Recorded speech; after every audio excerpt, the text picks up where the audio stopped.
I initially started in real estate because I was working in the medical sales profession, and I had noticed that, the more successful you are, the bigger the target on your back becomes about them wanting to get rid of you and replace you with 3 people right out of school, and they can pay them much less than they would otherwise pay you.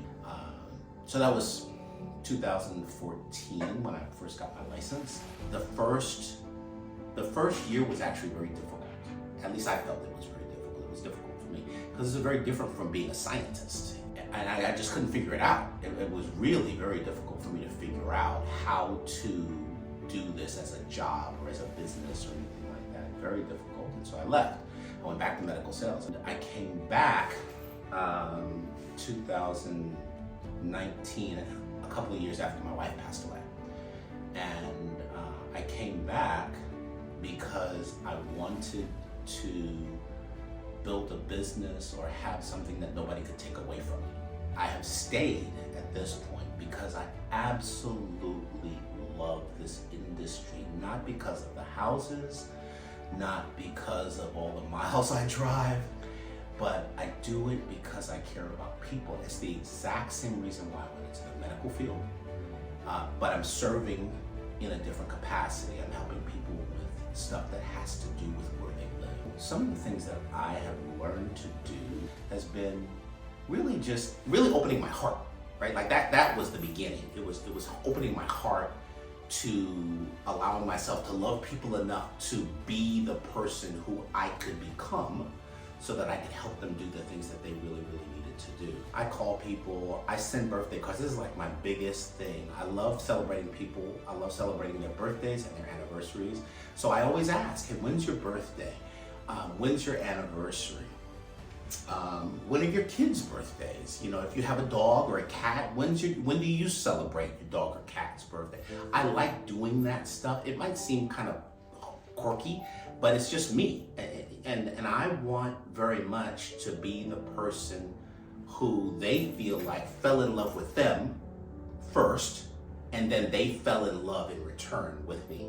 I'd always heard about pie giveaways, and I was always resistant to the idea because it seemed out of control. I didn't understand how people did it. So I talked to one of the coaches here, and they talked about being specific about the pies, about what you're giving away. What the coach said to me was, hey, don't just open it up like anybody come and get a pie. Pick a few people that you're going to give a pie to, and then do that. And I thought, I actually never ever thought of it that way.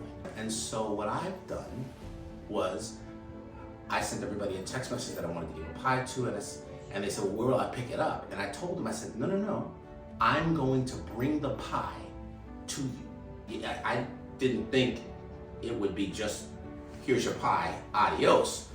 But I thought it would be closer to that than the hour-long conversations that I have with people sometimes. But it's a lot of fun. It's a fun thing to me because the relationships matter. So the people matter, and everything I do revolves around my relationship with that person and my future relationship with that person and their family. This is my second year here at our brokerage, and I have accomplished,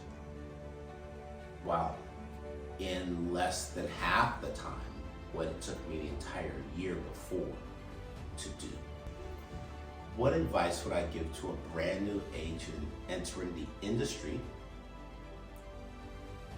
I would say the most important thing would be to get with someone who cares about you. Find someone who loves you, who you matter to, and to find a place where you have models that you can follow, maps that you can follow, because otherwise it could feel like it's getting dreamt up all the time, and you'll never know where north is if you don't have somebody or a path to follow.